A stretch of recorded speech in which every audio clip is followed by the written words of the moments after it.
Good job. All right. Hey. All right. Thank you, Al. It's my pleasure to introduce the moderator, Jim Kerr, and the speaker for this afternoon's program, my friend and classmate, the great Carol Miller.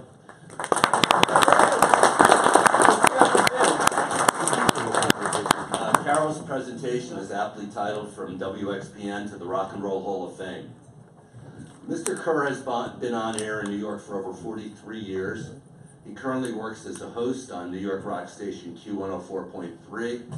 He previously has hosted morning shows on many New York stations, including WQCD and Y107. And WPLJ. Okay, that's it. Jim also serves as a member of the board of directors of the AFTRA Foundation. Okay, thank you, Jim.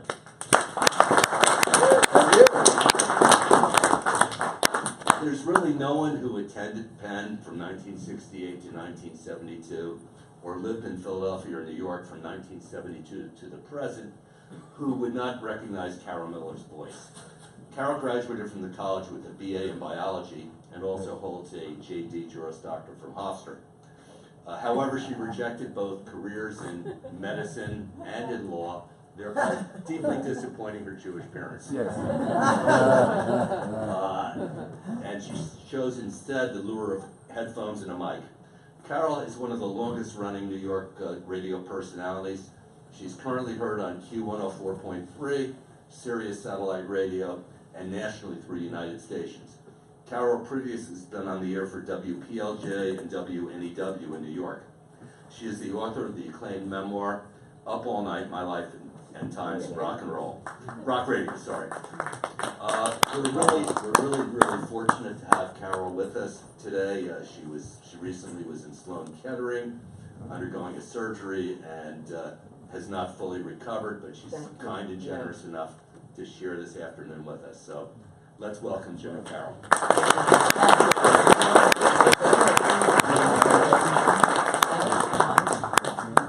President Rothbard, I've been hearing for years about your class gift, the peace sign. Yeah, what happened to Where it? is it? It's over by the library. Okay, it's by the library, because she was taking me around the campus today, and she kept saying, "Where's the peace sign? Where's the Did peace it sign?" move? She wants to see the Okay. peace sign. All right. Rustier than it was. Oh, it's rusty? Well, welcome. Well, it didn't work too well, did it?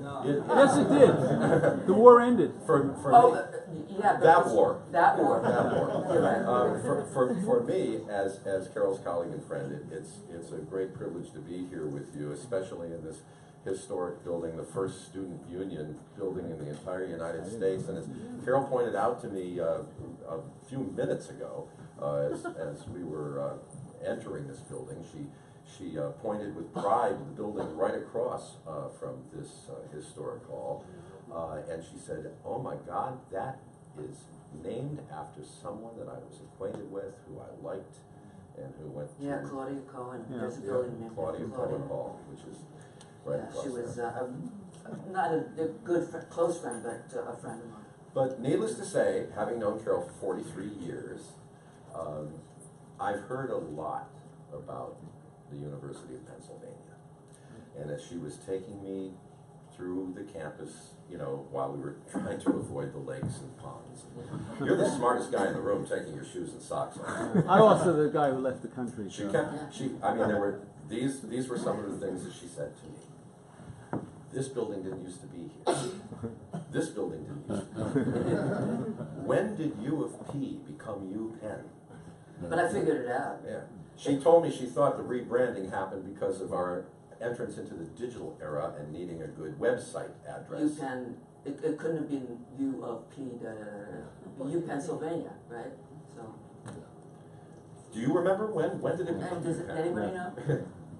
I don't like that name personally. So No, we don't. It's too close to Penn Most State. of us do. So. But the name of Carol's presentation is from WXPN, the Rock and Roll Hall of Fame. And just briefly, before we get into it with Carol, WXPN, today one of the most highly regarded and well-respected public radio stations in the entire United States, with a professional staff, was at the time 1968, when Carol arrived on this campus, it was staffed by students. It was, rather than being the leading NPR voice in this part of eastern Pennsylvania and southern New Jersey, it was an extracurricular activity. And that, of course, is where Carol That's where I first sat behind the microphone. And to the Rock and Roll Hall of Fame, well, if you are ever to visit the Rock and Roll Hall of Fame in Cleveland, they have a radio exhibit there, and there are only about 20 people in the history of rock and roll, which the Rock Hall of Fame dates from 1955 or so. There are only about 20 personalities whose work is included in that display in the hall. It's extraordinarily prestigious. I am not one of those personalities. Carol Miller is. It's all arbitrary. So it literally was from WXPN to the Rock and Roll Hall of Fame. And as President Rothbard mentioned, she was a biology major and she wanted to be a doctor. That was her dream. She wanted to be a doctor. Instead, she embarked on an That's crazy thing. She embarked on an entertainment career, which was, you know, it was as unexpected to her as it was to her disappointed Jewish parents. Her father, the doctor, her mother, the chemist. She tried years later, while continuing to work on the radio, to make them happy with her Juris Doctorate. That didn't work. However, she became one of the leading radio personalities in the United States. Now, how on earth, Carol, did you end up having your entire life changed by an extracurricular activity? That's exactly what happened. Did you ever get involved in something that you didn't know you liked it that much until you did it? It was one of those things, but I was dared to get a job, okay? I don't know if they're here, but Andy Baum and Nick Spitzer, who ran the WXPN. Okay, there you go. Okay, now I can see you guys. Nick and Andy both. Oh, thank you. Let me put my glasses. Hi, how you doing? Hi, guys. It's only been 45 years. Yeah, great. I was working there just, you know, as an extracurricular activity, very seriously. And you guys dared me. We were driving around in a car listening to XPN because Andy was general manager, Nick was program director, and I was doing my extracurricular activity.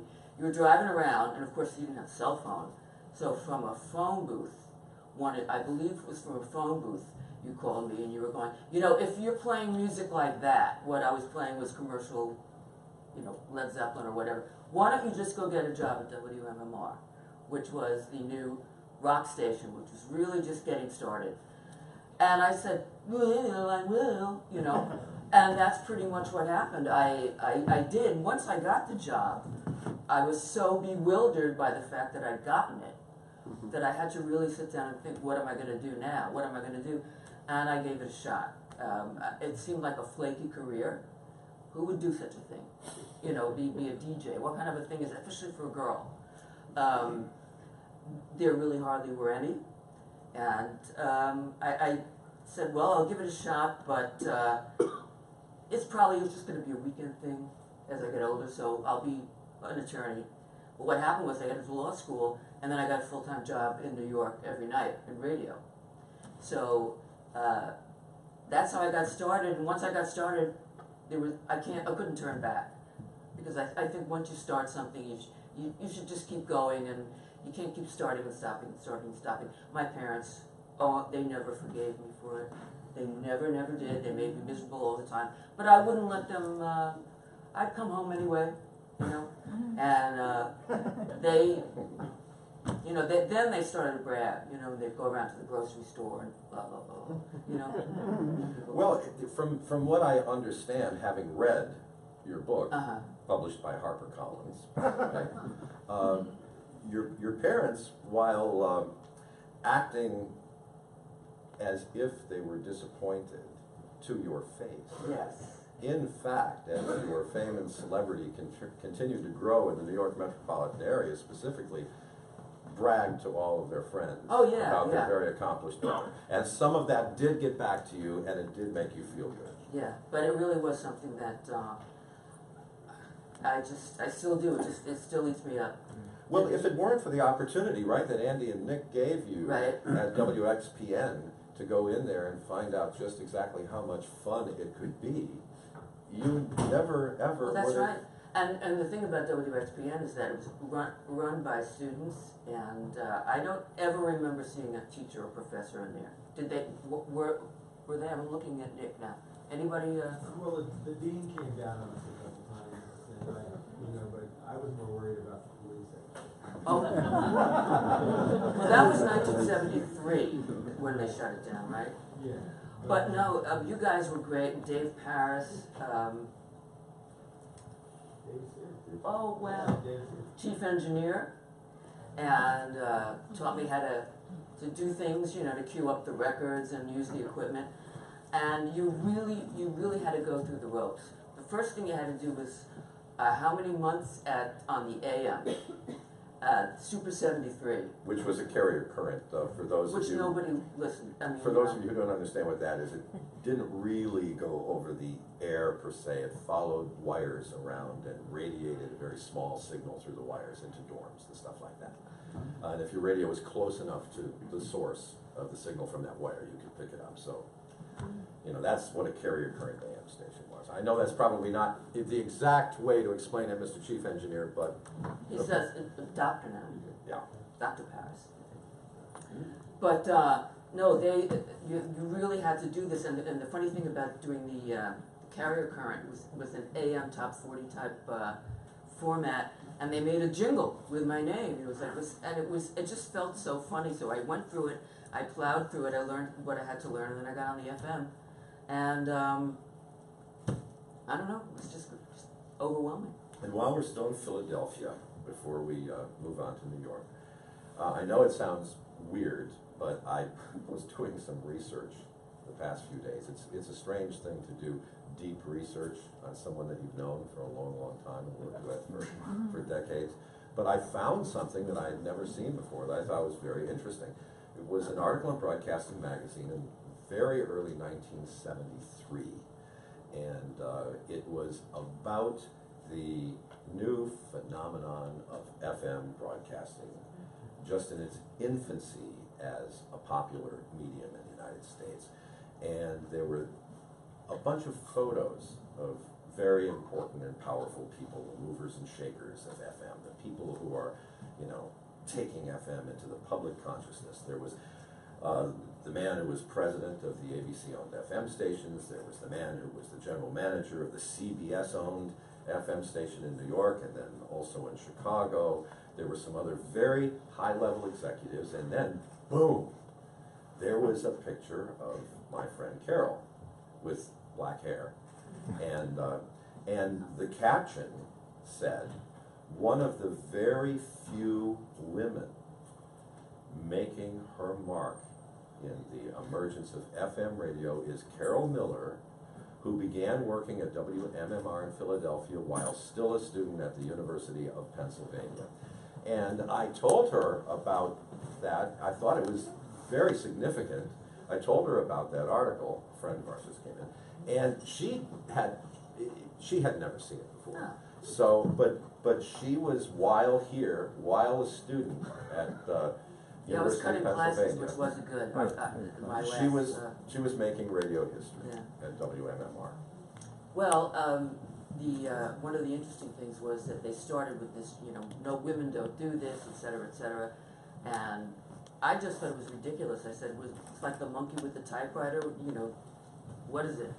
I couldn't talk into a microphone or anything like that, but that's the way the attitude was at the time, so I didn't really think of anything of it, but it was a factor over the years. Carol, when they offered you the job at WMMR, instead of just saying, "Oh yes, I'll take it," you actually objected to one thing that they wanted you to do. Oh, yeah. They wanted you to change your name. Yeah, he wanted me to change my name to Cinderella. Jerry Stevens, this guy, he was a piece of work. And yeah, he wanted me to be Cinderella. But that was the attitude toward women Yeah. on the air at the time. And I said, no, I don't be Cinderella.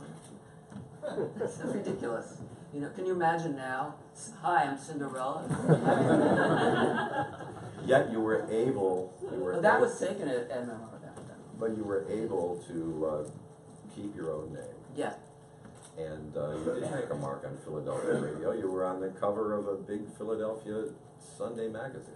Yeah, that was funny. That was at the beginning. But I wanted to really talk about how radio, I think, what I did at WXBN and what I did do now, how that my attitude had to change in order to do that.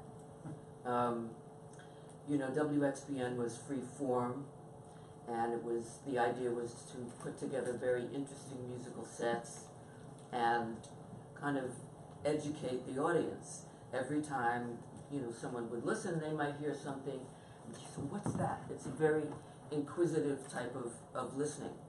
And what I do now, for the most part, and have done, and Jim does, is not that at all. Our role is that of more of a friend who's making you comfortable and playing things, most of which you know.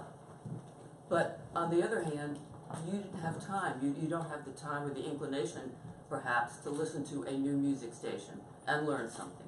You just want to feel comfortable and put on some music that you know, but you need, or it's good to have the, you know, the solid friend with you all that time. And that's when I had to change my attitude, because I was one of these musicologist type people, and they can be very snobby. We all know them, you know, like Wilco is the best band in the world, and Elton John's an idiot, you know, people say things like that, and look down on people. And I had to totally shift that mindset in order to do what we do without looking askance at the other. It's just two different things. And that's one of the things that people often say, well, how can you play the same music all the time? What is your, you know, you started doing this, how can you do that? I said, it's a totally different role. And it's something that I like. It's very relaxing to be a friend. And I think it's important. It's also what differentiates the radio from other media. Yes. I mean, your playlist that you have on your phone can provide you with access to some of your favorite songs, but it can't be your friend. And that's one of the main things that's why 92% of the American public still listens to radio every day, even though you don't hear about it. You hear about, you know, I'm waving at Joe Puglisi, Joe and Claire. Joe, Wharton 92, would that be correct? That's right. Up until about a year ago, Joe was the president of iHeart, Clear Channel, New York, and then he moved on to bigger financial things. Oh, he's a partner. He's a partner in a hedge fund. He wants to use his Wharton education. Not nearly as fun as radio. But Joe was my Uber boss, and there he is sitting there. So if you hear something that doesn't ring true, just shout it out. And Not likely. No, you know, but when it comes to numbers and sales and things like that, that's... After WMMR, Yeah. Carol went to WNAWFM in New York, which also was a free-form station, which she explained. It was a free-form station at the time. It later went through, you know, its evolution, like all media properties do. And she worked for a while at WQIV in New York. In 1974, as a matter of fact, and Yeah. strangely enough, that's the station we work at now, but with Same a different set frequency. of call letters.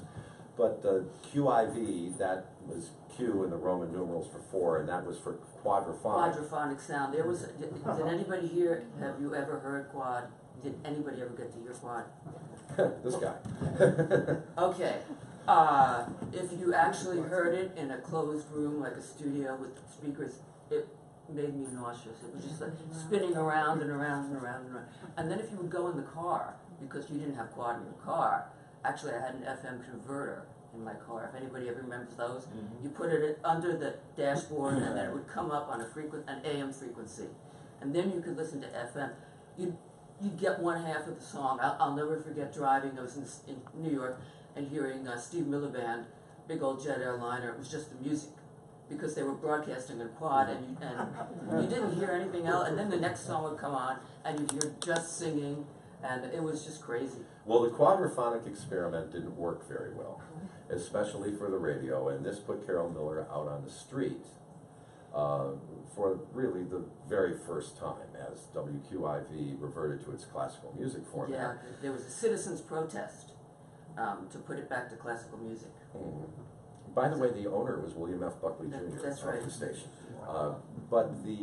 So Carol came along to ABC, and ABC owned an FM station in New York, WPLJ, which had already made a transition from what was freeform progressive rock to what became later known as album-oriented rock, which played popular tracks by popular artists from popular albums.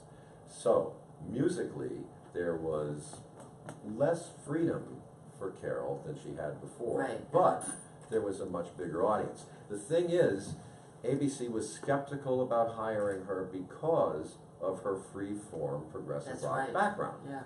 So, what happened?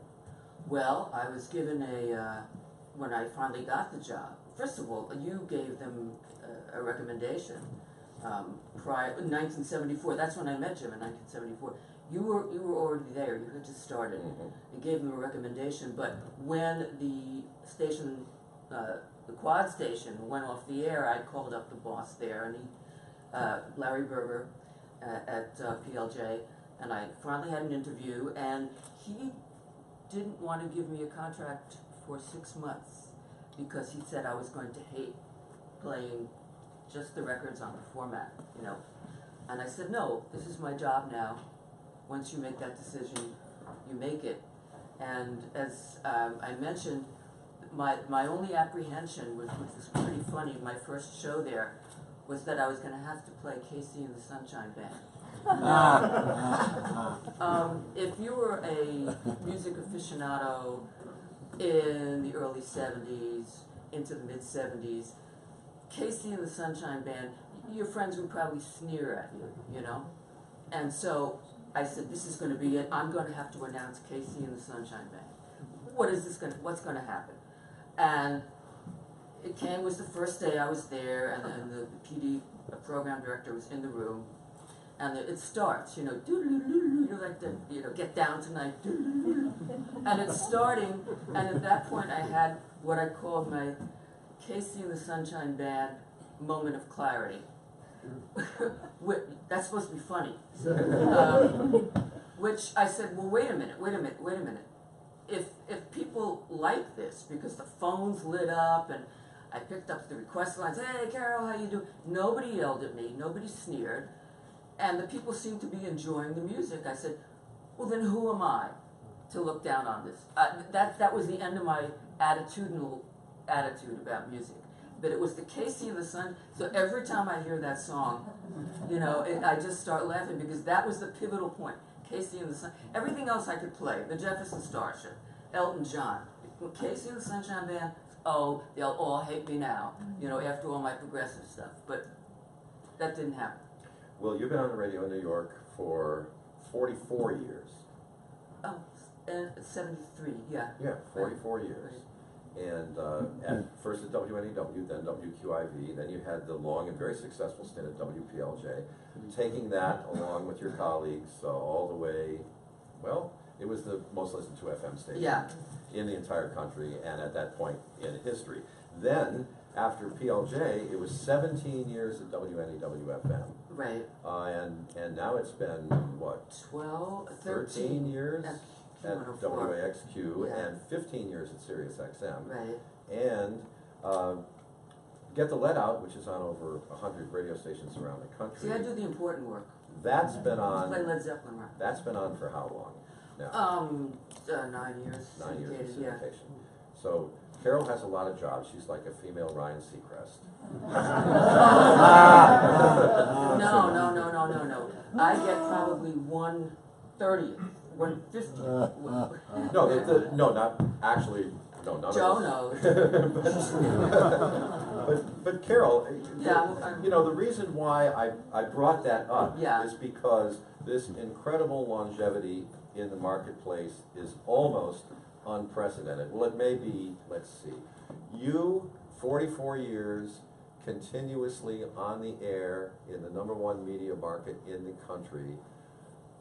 There may be somebody from 1920 to now who can say that, but there's nobody left currently active on commercial radio in New York that was on the air in 1973 when you joined WNEW-FM, and your ratings are still, after all these years, really good. And here's the thing I wanted to mention, because I don't really know the answer to it, okay?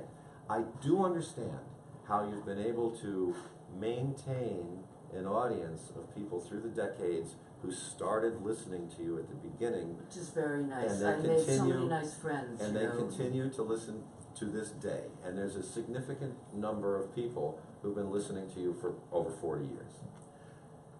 But you're number 2 18 to 34-year-old men in New York, okay?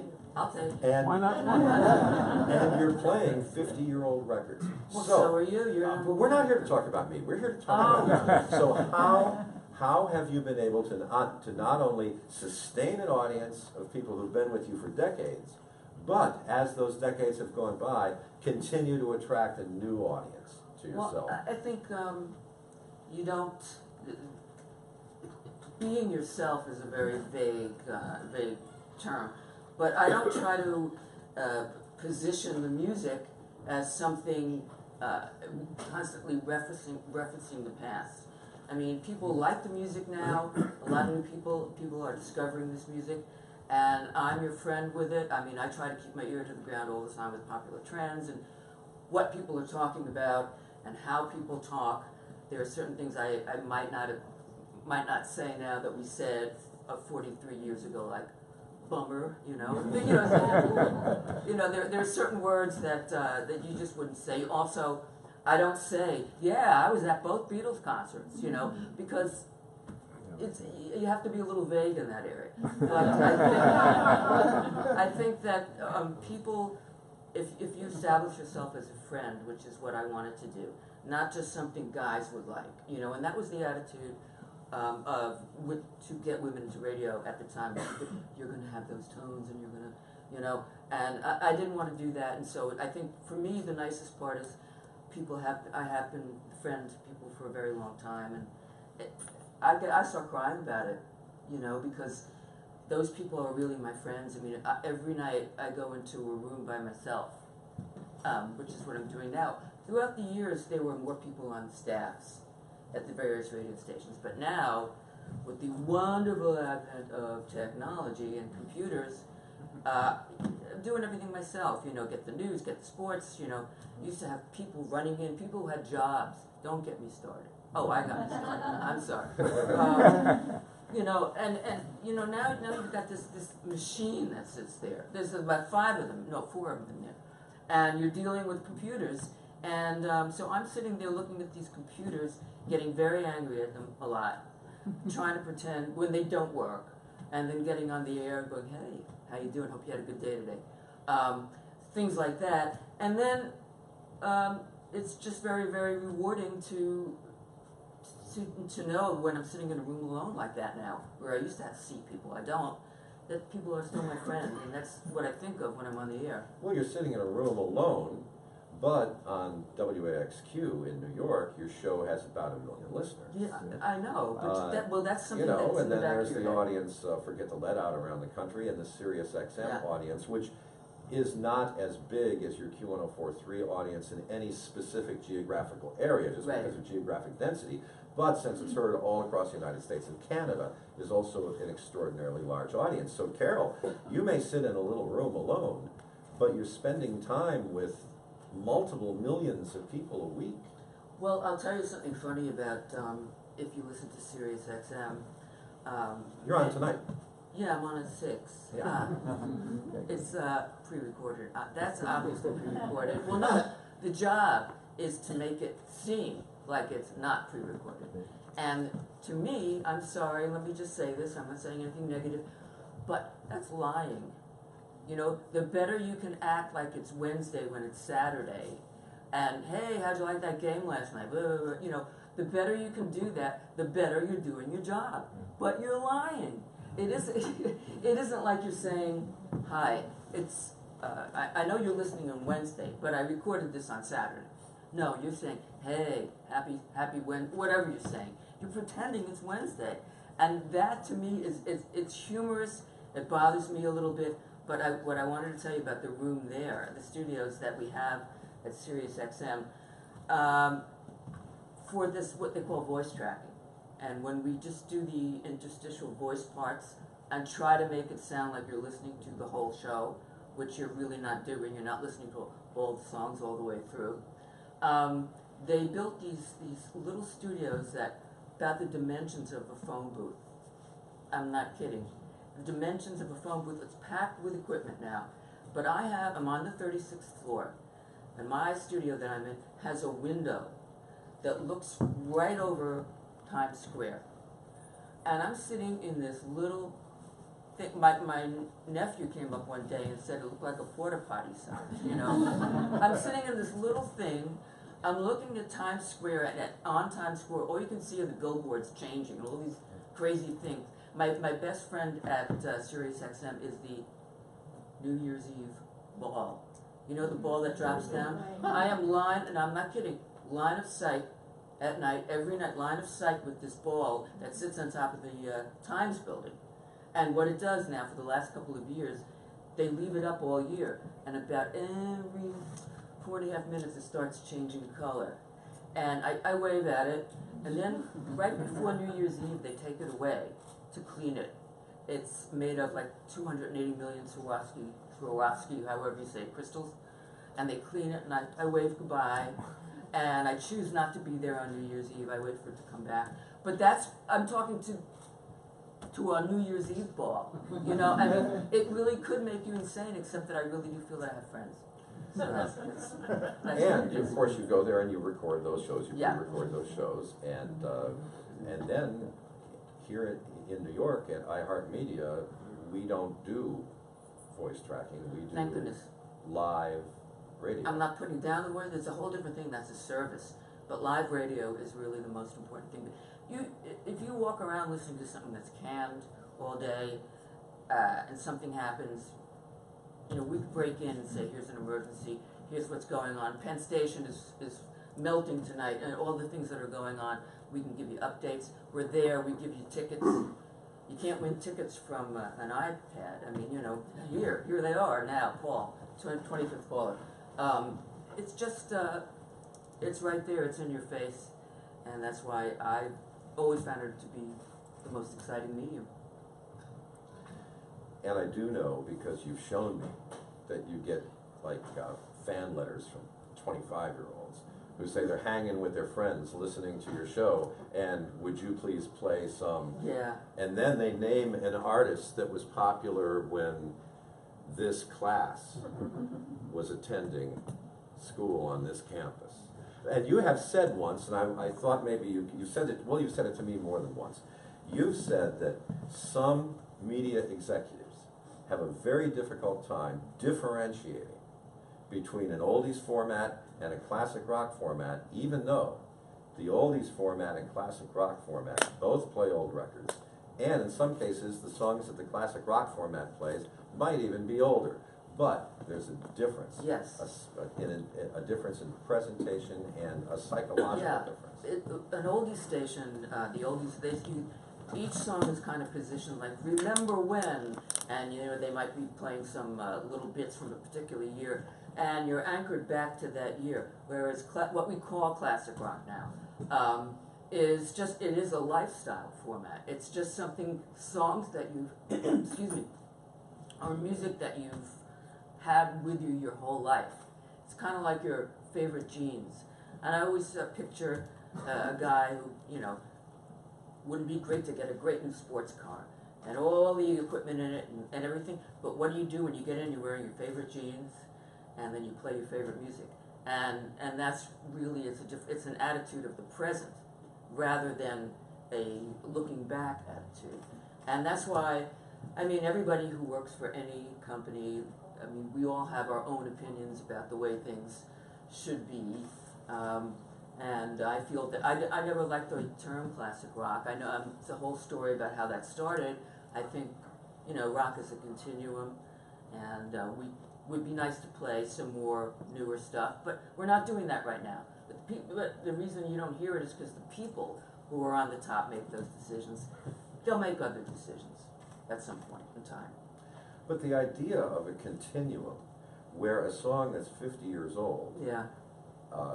Doesn't have to be nostalgic, because you're not taking a person back to a specific time in their life, but a 50-year-old song may have been a favorite of a person who's only 25 years old, who heard it for the first time 5 years ago and really likes it, and so to that person, it's not old. And I know that this is the craziest thing. I mean, how many times do you think you've heard Layla or Stairway to Heaven? Now, can you imagine being the person that's playing it? And, you know, actually Robert Plant, you know, I've interviewed them a lot, and the first time he came up to my show, I said, "Oh, you're here to give me the award." He said, "What award?" And I said, "Oh, 1,000,000 plays of Stairway to Heaven," you know. But the thing is, they're the new people, the younger people, and our ratings are so good with the younger people now. They'll call up and say, "What was that song?" and you know, it's Layla. So I mean, actually, my attitude on the air recently, in the last couple of years, seeing these people come in, is different, because I'll say, do you know the little part at the end of Layla where you go ding ding, Little bird noise? Little bird noise. Well, that's Duane Allman, and I won't say much of the older audience knows that. But I don't want to say, demean anybody. Say, "Did you know that was Duane Allman?" Or, you know, "Gee, it's Duane Allman." You know, it's not as if you're supposed to know that. Like, "Oh, you're silly, you didn't know that it was Duane Allman." Or you didn't know what Derek of the Dominoes was. Derek of the Dominoes is the only project with that group of people in 1970. It's just kind of a description rather than looking back on it as a point in time. So that's the way I put it. Well, we have a lot of photos that have been flashing on the screen Oh, yeah. here, and I know there are some stories for these photos, so Yeah. You have some sort of a clicking device somewhere, don't They you? do. So And then I wanted to mention, And then we'll need to get some questions from. yeah, and I wanted to from the mention audience. how the great opportunity that I had with my book. I got that. Oh, you do, okay. Tell us other story. Okay, now, I have to stop it. I'm a real wizard with this Oh, stuff. it's graduation And day. this is graduation from law school. Oh, law Wait, school. oh wait, I got a good story of this one. All right, so this is a graduation from law school. I miss my parents so much. Anybody have? I'm gonna start crying. So my parents are all excited. I'm graduating from law school, but I was working on the radio every night, as well as going to law school in New York. So my parents are very excited because this is the day that I'm gonna stop doing all the stupidity, which my father called playing records in a closet. He says, my daughter plays records in the closet. What is that? So anyway, the associate, had just walked up afterwards, and the associate dean, Benjamin, comes up and he says, "It's so exciting. They settled the lawsuit. Springsteen's back in the studio, recording Darkness on the," you know. And so he was telling me, because he was in entertainment law as well, that the dispute that Bruce Springsteen had with his early manager, which held up the Darkness on the Edge of Town album, was now resolved, and they were going to put it out. They were working on it again, and my parents were like, "What are you talking about? This is your last day of this garbage, you know." and it wasn't. I mean, all knowledge is good knowledge. I'm glad that I've gone through every bit of education, and very grateful for all of it, Mommy and Daddy. And I got to change the picture. I'm in charge of it. They're both gone. Okay, here we go. Well, this isn't the most exciting one. Anybody ever go to Elaine's restaurant in New York? Famous Elaine's.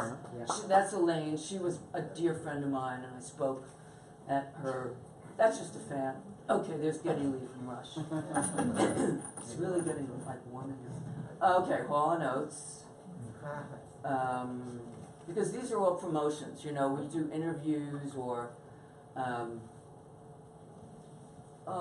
that was an album of, that was what the wall looked like. There was no backlog at NEWFM. That was our album. Those were all the albums. Actually, just a fraction of them. Okay, now this is WPLJ. We had a small studio there. And this was that new album, Some Girls. And I'm showing it to somebody there. Oh, this was clothing. We had our own clothing line there. So That was on sale at Macy's. that was on sale in Macy's. That was an earlier. I like the cat. All right, that's Clarence, the late Clarence Clemens. Now this is interesting. Anybody from who's from Philadelphia radio, that's the late Ed Shockey over there. That's Ed Shockey. This is 1972. Wow. And that is Colin Blunstone, who's the lead singer of the Zombies over there. And I am wearing the world's highest platform shoes, and my pants are covering them. So there you go. I mean, it looks a little funny. Oh, you see, some pictures shouldn't even. That's me. All right, look. I'm in a movie set with the old cars there. Where is that? Where is it? Is that It's Brooklyn? from Brooklyn. Yeah, it's from Brooklyn. What's that? All right, that's Paul. I don't know how they do that. That's Paul Stanley from Kiss. That's one of the guys from Anthrax, Rob Caggiano. That's my nephew. We surprised my nephew for his 16th birthday by having this guy shred in his bedroom. It was very exciting. And that's it. Now this wasn't my picture. This is a very early picture at William Patterson College. There's Springsteen, there's Clarence, and nobody came. Nobody was there. Nobody was there. That's a radio special thing I did. Oh, you see there are pictures in here? My dog. All right, now this was taken at WMMR, so that was really when I started out. And the crazy thing, I'll tell you something about this blouse. It has the no, it has the sleeves. You know, what do you call them? The bell sleeves, right? Well, that's great, but not if you are playing records on a turntable. Because yes, you can catch. I caught the needle a couple of times. Whoop! There went the song right on the radio. So I'm looking. I like the blouse. I can't find it now. Okay, now that's Luke O'Reilly. That's one of the guys who was a DJ at MMR, if you remember all the way back then, from England. And he went to Dartmouth and he came down here to work. All right, this is a funny one. This is P. Diddy. There's Jimmy Page. He's much slimmer now. That's my husband, Paul Logus, who produced the Godzilla when they redid Kashmir for the Godzilla movie, which most Led Zeppelin fans hated, because Puffy's contribution to that was, yeah, yeah. It was da-da-da, yeah. But Jimmy Page wanted to do it, and they re-recorded the orchestra, everything. And I'm lurking in the back of the studio here, so there you go. And actually this showed up in Jimmy Page's big photo book. Oh, there's more of that. Okay, there I am interviewing Jimmy Page a couple of years ago. So for this show, to get the lead out. Oh, these are in no particular order. Okay, there's Bob Seger right there, which is nice. And there's Pat St. John. That's This is just one of these things you go around, you do promotions and talk to people. Part of the job. Now, there's a really sour pussy looking. I'm telling you, I couldn't smile or what was wrong with me. That was my first. I still have that shirt too. I saved it. My first photo and of course, look at the reference there. Look at the slant on that. That's how they wanted to position everything. So that's for MMR, the radio station at FM 93. We hear WMMR. I don't know what. All right, now here's PLJ. There's another T-shirt. I always got to model the T-shirts because I was the girl. So it says don't take any shirt, just so because it's cut off. It's good. Don't take any shirt this summer. Yeah, that was good. There's our stickers. That's fairly current. As you can see, I'm going back to black here with my hair. It's halfy now. So. All right, this is funny. This is well, you'd have to be into radio. This is what 1970. I can't see it, 75. Nine. 79, there you go. And this is one of our Rocktober, for the month of Rocktober, all the different things that we were doing on WPLJ. And we had so much stuff going on. There's Jim on the top. See that drawing there? Number one? Yep. There's Paul McCartney. There's Scott Muni, if anybody probably Scott knows. Muni. Yeah. And there's Pat St. John. That's when I was doing some modeling when I was 15, and my parents were really mad about that too. So there's my ticket stub collection. You see, this is a merger of two different files. So these are tickets from over the years that I've saved, including the Beatles and the Who, Led Zeppelin.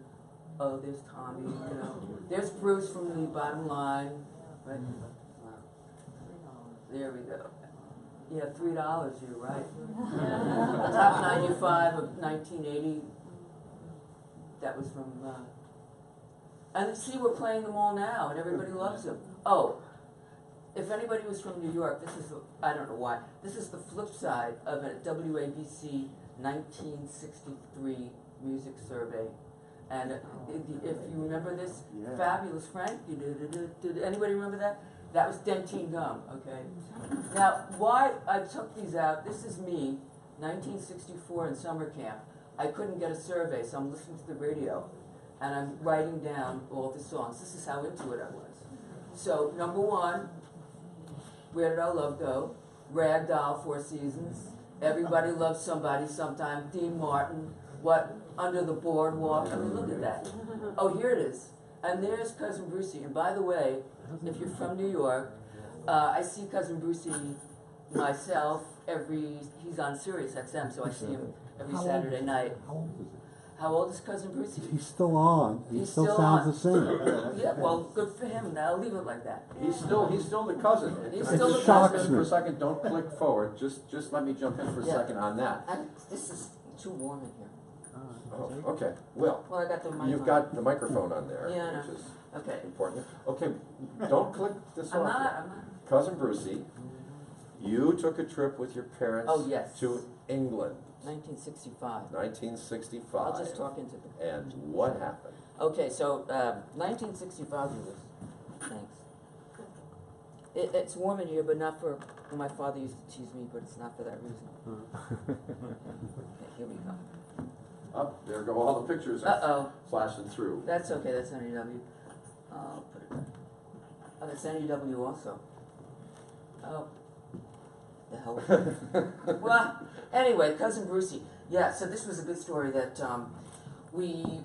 I really wanted to go to I entered a contest in 1965, the Natural Wonder Makeup Contest. And the prize was, the winner would go with Cousin Brucey to London and go to see the Dave Clark Five, okay?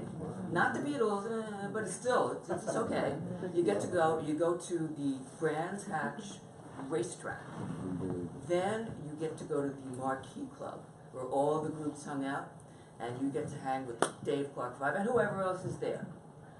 And and then you get to go around swinging London in 1965. So that's the prize. Boy, did I want to win that prize. Well, I didn't win the prize. I remember a girl from Huntington Station, Long Island. Well, anyway, my parents were really, really nice, and they said they were going to take us on a trip. So for 3 weeks, we'd never been anywhere. So they took us to, first stop was London. We're standing in front of Buckingham Palace. And I turn around. There's Cousin Brucey. So I take my younger sister. We go up to him. And we're talking to him, and he's, you know how we talk. And my mother sees her two daughters talking to this man, like over there. And she comes up, like, what are you doing? And he goes, yeah, I'm their Cousin Brucey. And my mother goes, I wasn't aware that we had a Bruce in the family. And then he invited us to come with him on all the prize things. And my mother wouldn't let me go because my sister was too young. Now, that night, I'm steaming. I'm not in the Marquee Club. I was at Royal Albert Hall seeing the ballet. Oh, it was just, but it was very memorable, obviously, to me, and I met Cousin Brucey about a year later. The Beatles were having a press conference, and they're staying in the Warwick Hotel, which was right next to where the ABC building was. So there was Cousin Brucey going in for his interview. I tried to sneak in, but I didn't get it. And now I see him every Saturday night, and to me, he's like, oh my God, it's Cousin Brucey, you know. And he has his guests up there. Like Del Shannon comes in. You know Del Shannon. Sure. Yeah, Del Shannon. I'm just gonna tell you something. Not Del Shannon. I'm sorry. He's Del dead. Shannon's dead. All right. No, wait. It's not Lou Christie. Lou Christie's been up there a lot. Yeah, it's Lou Christie. It's not Del Shannon. It's Lou Christie. He has the best facelift of anybody I've ever seen in my life. You don't ask him, but you know. I mean, he says, "This is it," and I'm like, but then you have to. Anyway, I'm just telling you that's. I'm going off on a tangent here. Is that Cousin Bruce? No, I mean I have a lot of stories, but that's a rock calendar from WNEW. You can see 1985. There, I'm the F. Oh, this is the staff, and Joe Puglisi is here. He, who was our boss at AXQ and all of New York. This young man is Ken Dashow. One. Okay, that. He works with me, us. And there's, if anybody's from New York, there's Dennis Ellis, Dan Neer, me, Lisa G, Lisa Glass, but Dave Herman, oh, there's something. Richard Neer, Marty Martinez, Ray White. That's it. Left them in the studio. Oh, these are some of our buttons that you would get when you would go into the garden, you know, in Madison Square Garden. We used to hand out these buttons, and then you know what happened, right, Jim? Yes, and President Rothbard is an attorney at law. You could imagine that an attorney decided that having a pin behind one of those buttons is very dangerous. So, goodbye buttons. Yeah. Goodbye with the tradition of buttons, which lasted for years before we then moved to the patches. Oh, that's Myself in 40 years on that. that's the building, the Led Zeppelin building. It's down on St. Mark's. That's a promotional picture there. I'm trying to find. Is that it? No. That's it. It is. Whatever. I'll make it roll again. But I wanted to mention that I had a great opportunity. You know, everybody, you might think that it's been such a wonderful life for me, but it has professionally, but it's been very difficult otherwise. And I have a book that I was shocked that I was asked to write a book because of my odd job by HarperCollins, and they wanted like a scandal sheet, you know. They wanted the kind of book where, oh, I did this and I did that, you know. And I have a little bit of that in there, but I said you're going to get what I call a cultural chronicle, because I tried to make a thread throughout what it's like to be born in 1950 and all the things that we saw, and all the places that we've been. March on Washington, you know, just about every step of the way through is what I tried to do in the book. And I tell my own story in there, but it's really a story that I think it's our story is what I was trying to do with it. Well, actually, you never approached anyone. They sent you a letter. Yeah. And it was one of the biggest publishing houses on earth, and they said, Carol, would you like to write a book? I said they were going to get something different because But I mean, I remember when you first got that, you were flabbergasted. yeah, so why do they want me to write a book? That's ridiculous. And you wrote the I wrote the book myself. There Yeah. was no ghost, there was no Carol Miller with. No, I wrote the whole thing myself, and it took a few years only because I've had I'm a big C patient. That's one of the reasons that I was glad I got into radio, because I was already I didn't talk about it when I was at Penn, but I was in pain a lot.